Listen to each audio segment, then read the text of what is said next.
Welcome back to Learn With Us. Today, we are learning what a teenager in the 1960s has to say about why he loves acid. You like LSD? Yes. And why? Well, because for one, it teaches me a lot about myself that I didn't know. And it kind of informs me about my environment and what goes on. What does it tell you about yourself? Tells me what I like. Oh. What do you like? Well, I can't really explain what I like. It's hard to explain. You see, you've had an experience that I haven't had, and I'm trying to find out what your experience is like, what it does for you, what it feels like. Well, it makes everything a little unreal, you know. Everything that is hallucinations project from my mind, and everything that I see is myself. I mean, it's all coming from my mind, and all the things that I see, everything that I see I'm making it all. You're controlling everything. Yes, I'm controlling what the scenery looks like about me. I'm not controlling it necessarily, but when it's happening, that's what's me. That's me happening. How about people? Do you think that before you used the drug, you were afraid of people? Well, Just look at this guy. Wait, ready? There he is.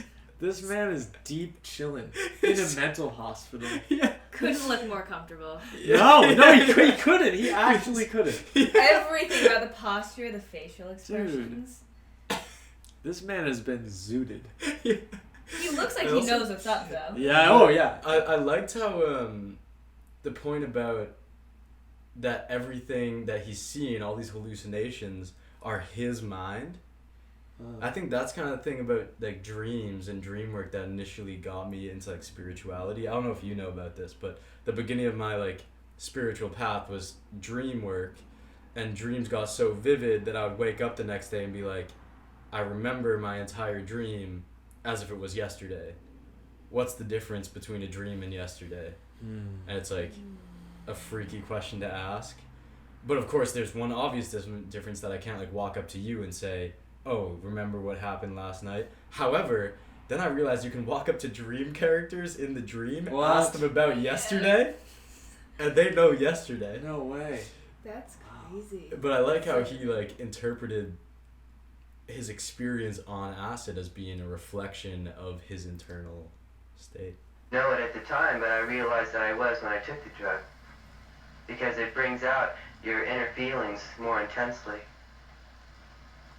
And why do you think you were afraid of them before? Because I didn't know them. Do you feel that you do know them through the drug? No, I don't feel that I know them, but I'm not afraid of being rejected by them. Because I don't feel any rejection towards them. I used to be constantly thinking about being afraid of them, but now I don't have to be afraid anymore because they're all beautiful, and whether they reject me or not, they're still beautiful. Does it ever seem to you that this may be a little unreal? Oh yes, but I mean, after you learn this on an acid trip, you practice it when you're straight too. Yeah, I mean, It doesn't leave you. if everybody is beautiful, then there's no one who's, say, dangerous to you. Oh, but the dangerous people are beautiful too. They're dangerous, sure, but they're still beautiful. Why are you here? Hair flips. It's a long story, but I'll try to break it down in short. I found God, and I made... It's a long story, but I'll keep it short. I found God. I found God. That's crazy. I think the most interesting thing about the whole video is the context, is the time period, and that this is definitely in America, where like crazy misinterpretation of these kinds of drugs and of spirituality and any of that. And of people who engage in these drugs. Yeah, such a like demonization. Yeah. Stereotyping. Yeah. And You can kind of feel it from the interviewer, I feel like. Yeah. Yeah. I was about to say, I think it's I think the interviewer is actually pretty like mellow about it right now. Like could be worse. Yeah. He seems legitimately curious about what the kid's experiencing, and yeah, the title to this video is "Mom Puts Teenage Acid Head in a Mental Hospital," which is just like your mom sends you to a mental hospital because you took acid, dude. And now and he's like seems like so much more okay about life than he probably was before. Yeah. His mom's like, oh, this ain't right. Yeah. He needs to be a kid, anxious little. I am curious if we hear the mom's point of view, and I don't know if we do. Yeah, me either. Let's okay, so he just said he found God, and he's talking about why he's in the mental hospital. Yeah, because the guy asked him, "Why are you here?" Okay. Felt quite good, you know, and my mother mistook this good feeling for taking drugs, and I was getting kind of wayward and everything. I wasn't coming home in time, so she phoned the police, and I was brought to YGC, and then I was brought here. Because of my talking about God and everything, they might have thought that I was a little crazy. Do you think you are? No. But I understand how they felt because I wasn't making myself clear on it. It's very hard to... I was trying to express something that was hard to express, and I wasn't really capable of expressing it.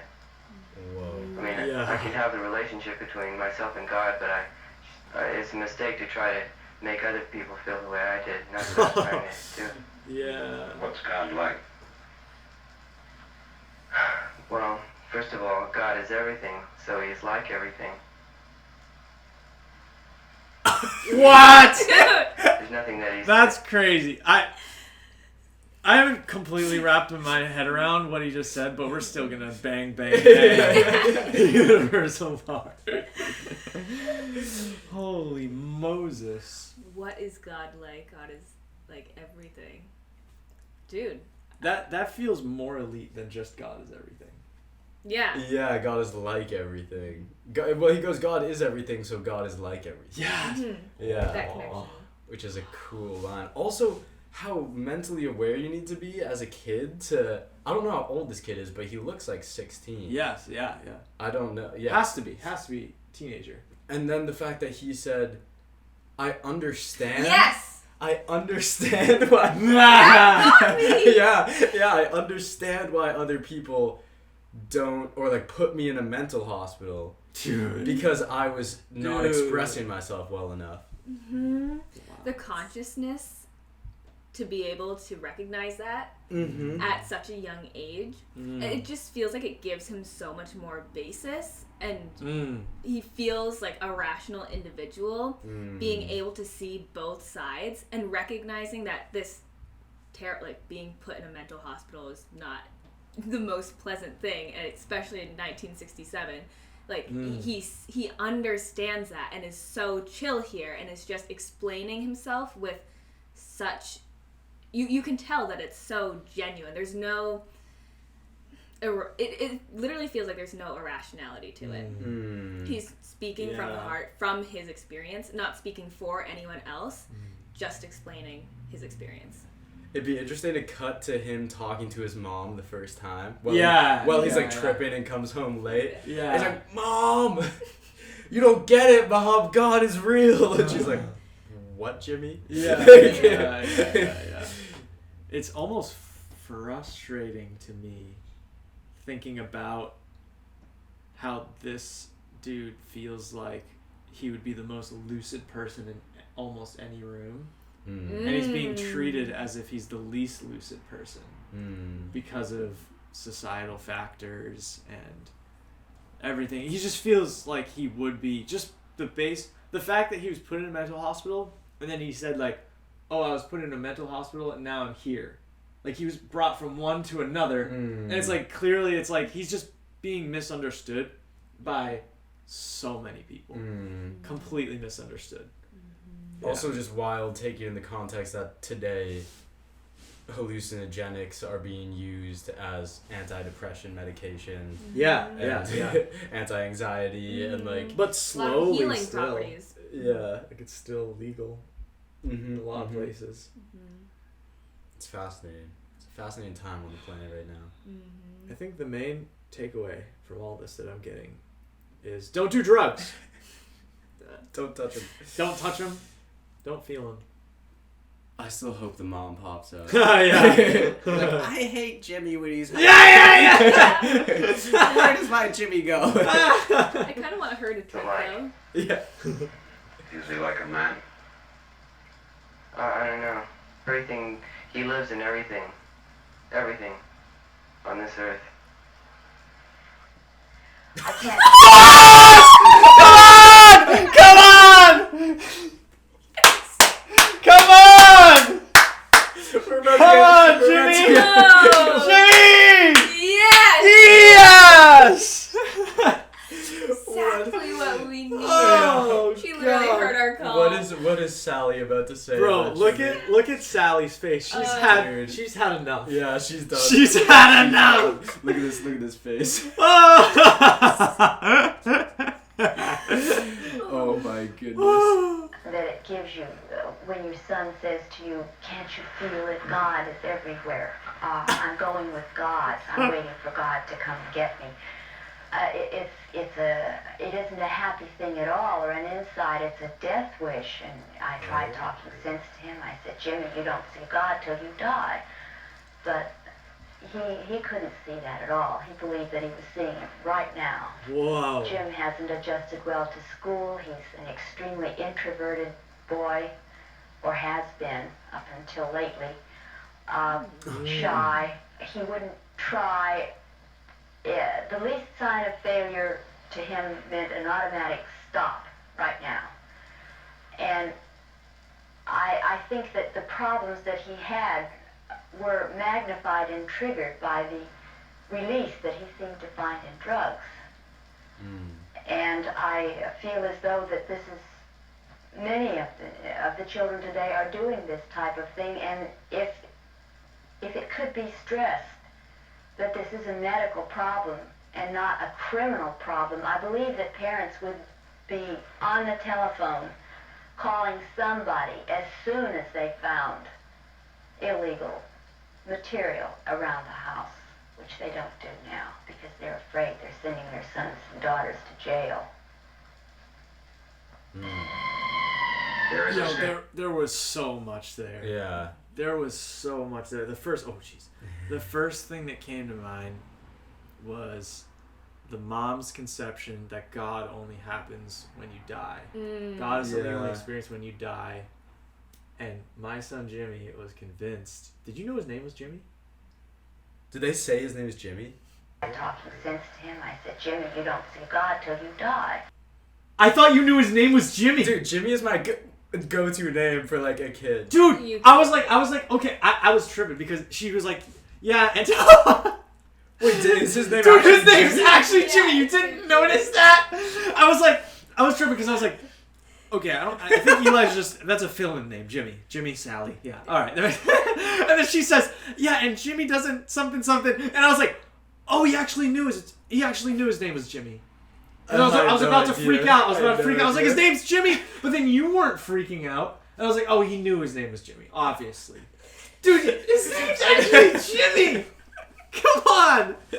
That's fake. I've been watching this, and there's been a part of me that's been like, is this fake? Whoa. Which is kind of freaky. Whoa. Matrix? Yeah. Well, just thinking like old video, weird audio. Feels a little sus to you? It feels a little sus. Oh, really? But it's hilarious that the kid's name is Jimmy. I hope it's... I mean, like, the things being said, I feel like you hear a lot of people say when they take psychedelics for the first time. Yeah, Like, have a psychedelic yeah. experience. So it wouldn't be that hard to fake. However, I like thinking that it's real. It feels real to me. I'm not Yeah. getting the sus feeling Okay, good, personally. good. What do you got? People out there, are you feeling at all sus about this? I'm curious. Am I the only one with a sus star going off? It's also sus. Jesus. It's like a radar, but it's for sus. It feels. I also like what you said about how it feels like this happens to a lot of people taking psychedelics. Is like this kid feels so relatable to me personally. Yeah. Because I've had such similar experiences like just the big. All of a sudden, I'm talking about God. I've never talked about God before, and then all of a sudden, I'm talking about God because we were hanging for a while, and it's like, and it's big. It's like so intense because it just happened, and like I can see how it could scare a mom who's just like so closed off to it. Yeah. And the possibility of it. And it's also like taking into account what that mom is probably thinking at that time, in that time period. Yeah. Where it's like you're being told that drugs, especially hallucinogenics, are going to make your kid lose themselves and lose. And I think there's also a lot of valid points in there that the misuse of psychedelics can be horrible. Like it can go really, really wrong. You can completely lose yourself.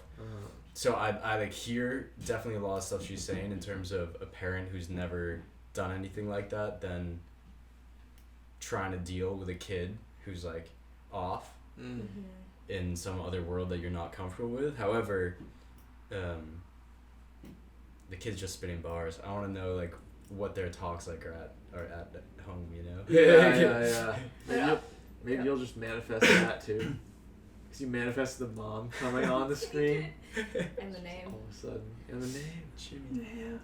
I'd be so fascinated to see a video of Jimmy now, or when his name's actually Jimmy.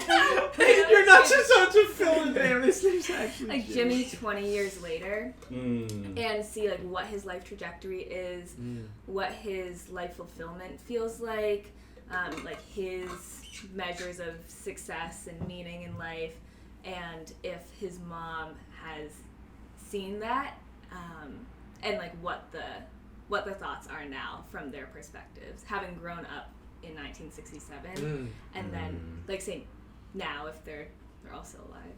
Yeah. And with our current societal conceptions of psychedelics and seeing the potential benefits of it, I don't know, just if they have different opinions now. I think they probably would. I don't know where this is going. It just cut to society all of a sudden. I don't know if this is. Yeah. Oh, let's see where we're at. It's jail. Zoom in.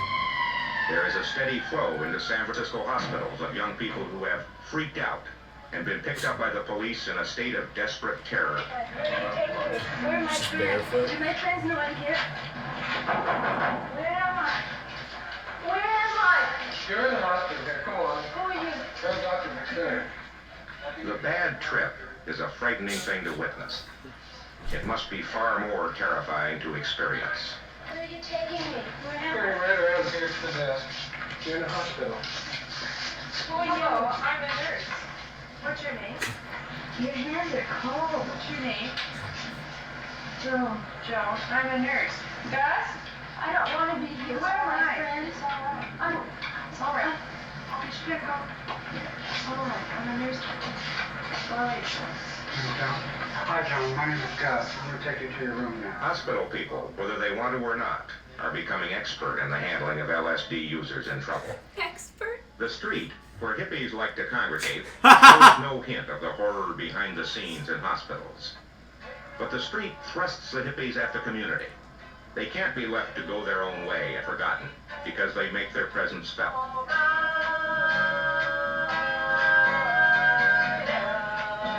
For one thing, they take up a good deal of public space. Flowers, of course. In a sense, they have taken over the community by superimposing their own subculture and values upon it. They express contempt for money and pride themselves on being able to manage without it. But they are not above begging. This is the office of a San Francisco hippie newspaper called The Oracle. It's a busy place. We asked Gabe Katz, one of the editors of The Oracle. Look around you, nothing works. The only thing we're... Where's this video going? Yeah. I was not expecting this transition No, at all. no, I was not. Now we're just talking about hippie culture. Who's this narrator? Yeah. This narrator's pretty sus. That's what I'm saying. Sus vibes. Yeah. Sus vibes. But I want to hear what this guy said. The first thing he said was, just look around, nothing's working. Which I find interesting. I want to hear. Okay. I want to hear this. Yeah. The editors of the Oracle. Look around you, nothing works. The only thing the kid is presented with is when you grow up, you can join the army, you can go to war, you can get a gig working as an engineer, become a vegetable, and drive to work in your own car, in your own big metal box. And, it looks absurd. People in their metal boxes like this going all over from job to job, frustrated, uptight. Wow. Whoa. What joy is there in life? Life is and should be ecstasy. Being alive should be a joy, and it's a drag. Whoa. Most people, because they never had a chance to figure it out for themselves what they wanted to do. You were this, or you're going to be a this. I'm going to school to do this. When you go to school for the right to earn, to learn to earn, to buy more pieces of metal junk, and I think the kids that are here that are getting into this whole thing now, this evolution now is one that is a result of the alienation that a child feels, particularly a middle-class American feels, of not really relating to his family. Father's somebody that goes to work, and he gets shoved into school and is constantly subject to one authority or another.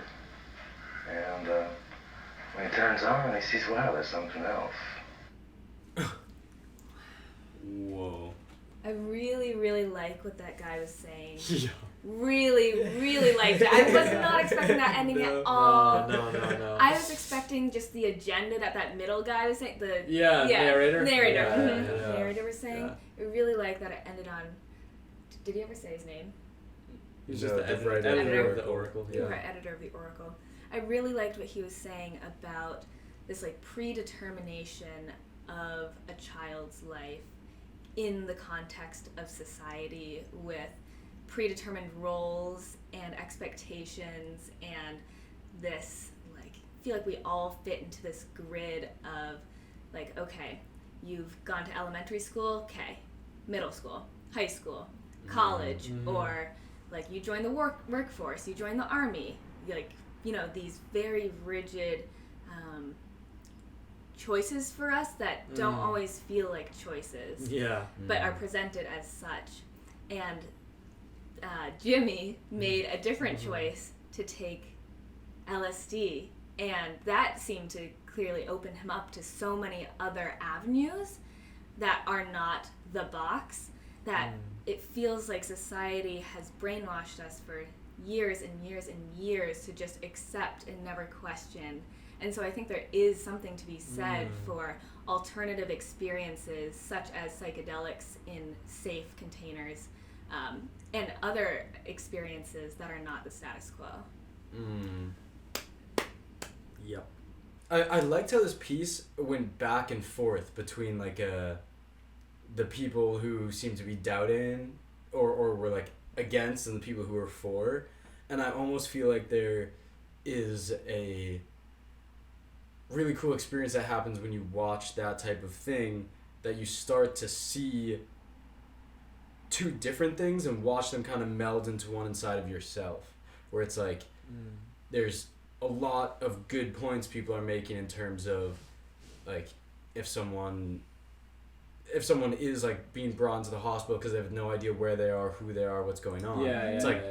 And then hospital people have to deal with that when they're trying to help sick people. Okay, but why the hell is someone searching for an experience where they're trying to lose themselves or find themselves? Or and I like how the guy in the Oracle then was talking about the core of that, and I feel like this whole piece did a really cool job for me of highlighting the fact there are issues with this entire system and the way we've been doing things, and there are issues with the way that the kind of revolt happened in the 60s and 70s that were not very safe at times. And however, I err on the side of freedom and the side of open your mind, open your heart, understand what those things even mean.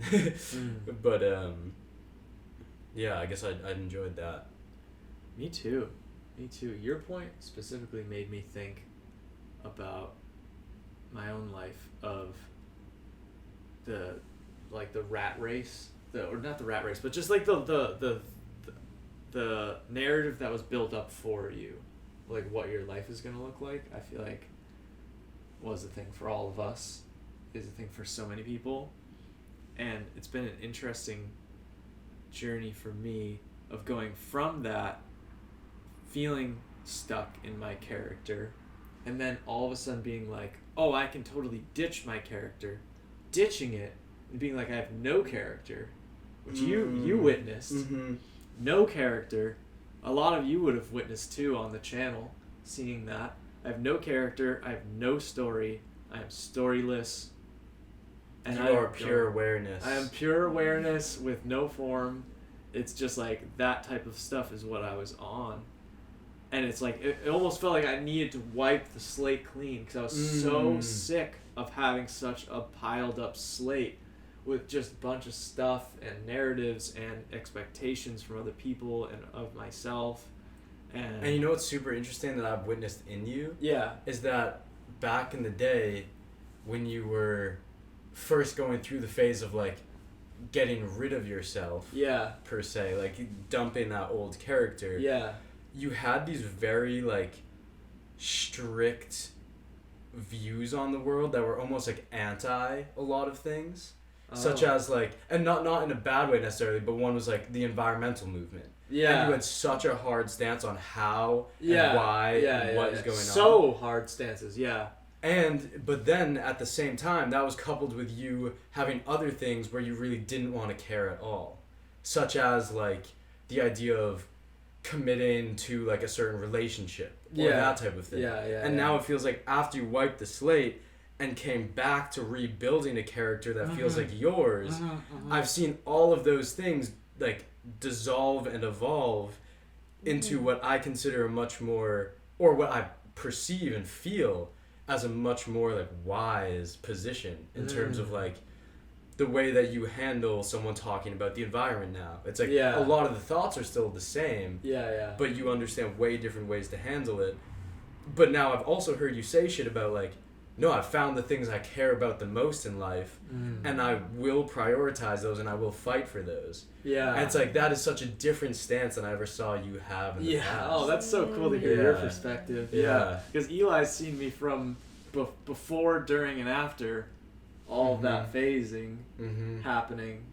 And it feels like I went from then like clean slate to what you're saying, like then building up my true story and my true narrative and my true character that is not just a fabrication, it's not someone else's ideas, it's not even my ideas, it just is the truth. And it's real cool. What it is, Sheesh. Yeah. Damn. I feel like we were just seeing Jimmy in the start of his journey. The start of his journey for rebuilding his truth. Hey. Hopefully, but the crazy thing is he's just not supported at all.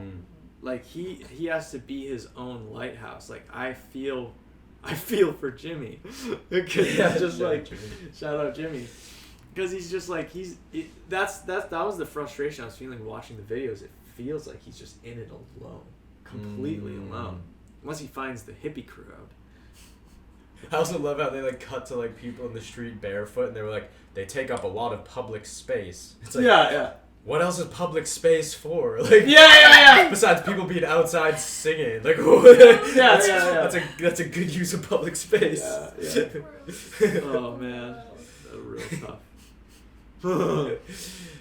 I like how the editor from the Oracle also called it. Just made it real simple. He's like, people just drive around these big mailboxes, and they're just pissed off. Yeah. That's not what life's supposed to be. Yeah. Oh, that was another cool point. That's not what life's supposed to be like. Yeah, he's like, life's supposed to be ecstatic. Yeah. Ecstasy. That rang true. Yeah. What do you guys think? Let us know. We would love to hear. You can let them know. I don't give a crap. I am curious just about what people think of like just the Jimmy versus his mom is such like an interesting dynamic. Oh, so true. Yeah. Of like care and because you can tell that she's very focused on like responsibility and care and being a part of a collective, which I think is another interesting thing. Goes back to your story of like there was a time period where I could tell that you didn't want to be a part of a collective. Any of it, yeah. Of any of it. Any of it. And it feels like none of it. Yeah. A truly good life, in my opinion, is one where you are a part of community. Yeah, and you are in that. Yeah. But it takes having a real deep drive for community to like have it be worth anything. So yeah. Dang, bangity bang. Let's hear from y'all. Dang, biggity bang. Please and thank you. See ya. Peace. Peace. Much love. Much love.